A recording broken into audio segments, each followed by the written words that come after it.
ఏంట్రా వీడు పొద్దు పొద్దుగా బట్టలు చదువుతారు అనుకుంటారా? ఏం లే మామ, ఎగ్జామ్స్ అయిపోయి కూడా చాలా రోజులు అవుతుంది కదా. డాడీ కాల్ చేసి ఏం చేస్తున్నావు అక్కడ, ఇంటికి రా అని చెప్తే బట్టలు చదువుతున్నా. అలా 10 నిమిషాలు కష్టపడి ఇంటికి వెళ్ళాల్సిన బట్టలన్నీ ప్యాక్ చేసేసుకున్నా. ఎన్ని రోజులు అయితే ఉండాలనుకున్నా అన్ని జతలు ప్యాక్ చేసుకున్నా. మొత్తానికి అయితే ప్యాక్ చేసుకుని వచ్చేసి తర్వాత స్నానం చేద్దామని చెప్పి స్నానం చేయడానికి వెళ్ళిపోయినా. మొత్తానికి అయితే స్నానం చేసి వచ్చేసిన. ఇది అవుట్ఫిట్ ఎలా ఉందో చెప్పండి. నాకైతే బాగా నచ్చింది. ఈ షర్ట్ మా డాడీకి చాలా ఇష్టం, అందుకే వేసుకున్నాను. ఫైనల్ గా రెడీ అయిపోయిన తర్వాత రూమ్ నుంచి స్టార్ట్ అయిపోయినా. రూమ్ నుంచి బయటకు వచ్చి చూస్తే ఎండ మామూలు కొట్టట్లేదు. ఇలా అయితే కుదరదని చెప్పి చక్కగా ఆటో ఎక్కి బస్ స్టాండ్కి వెళ్ళిపోయినా. బస్ స్టాండ్కి వెళ్ళి చూస్తేనేమో మామూలు రష్ లేదు మొత్తం బస్ స్టాండ్ లో. ఎంత రష్ ఉన్నా నేను వెళ్ళాలనుకున్న బస్ మాత్రం అసలు లాన్ లోనే లేదు. చాలా సేపటి తర్వాత చూస్తేనేమో గరుడా బస్సులు ఉన్నాయి తప్ప నార్మల్ బస్సులు లేనే లేవు. గరుడా బస్సులో కూడా ఫుల్ రష్ ఉంది మామూలుగా లేరు అసలు. బస్ ఎక్కేటప్పుడు మస్తు కష్టాలు పడ్డా. మొత్తానికి అయితే సీట్ సంపాదించి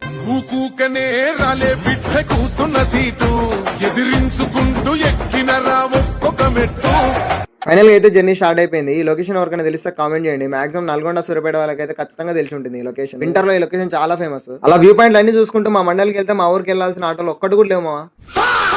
ఆటోలు లేవని చెప్పి డాడీ కాల్ చేస్తే డాడీ వర్క్ లో బిజీగా ఉండి కాల్ లిఫ్ట్ చేయలేదు. ఇలా అయితే కుదరదని చెప్పి ఒక స్ట్రేంజర్ లిఫ్ట్ అడిగి ఎక్కిపోయింది. నేను లిఫ్ట్ అడిగిన బ్రో ఫోన్ చూసుకుంటే బైక్ డ్రైవ్ చేస్తుండు. అంత ఇంట్రెస్టింగ్ ఏం చేస్తుండ అని చూస్తేనేమో అందులో ఏవియేటర్ గేమ్ ఆడుతున్నామా, బెట్టింగ్ చేస్తుండు. ఆఫ్టర్నూన్ 2 o'clock అట్లా అవుతుంది కాబట్టి మాక్సిమం మీకు వీడియోలో కనపడబోతుండొచ్చు స్క్రీన్ రిఫ్లెక్షన్ వల్ల. బెట్టింగ్స్ అస్సలు వేయకండి మామ, దాని వల్ల యూజ్ ఏమి ఉండదు. మొత్తం నష్టపోవడం, అంతా ఆస్తులు అమ్ముకోవడమే ఉంటుంది. చాలా వరకు చూసిన నేనైతే బెట్టింగ్స్ వేసి ఎవడు బాగుపడ్డాడు లేడు. మీరు మాత్రం అలా అస్సలు చేయకండి మామ. అలా స్ట్రైట్ గా ఇంటికి వెళ్ళిపోయి ముందుగా ఫేస్ వాష్ చేసుకున్నా. మా మమ్మీ ఏం కర్రీ వండిందో ఆకలి అవుతుందని చెప్తుందా అని చూస్తేనేమో ఆలుగడ్డ కర్రీ చేసింది. నాకు అస్సలే నచ్చదు. నాకు ఆలు కర్రీ నచ్చదు. నాకు ఏమైనా చేసి పెట్టి తల్లి అంటే మా చెల్లె నా కోసం ఆమ్లెట్ వేస్తుంది.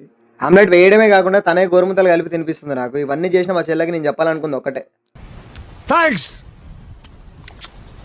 Love you. ఆమ్లెట్ టేస్ట్ అస్సలు బాగాలేదు, అది వేరే విషయం అనుకోండి.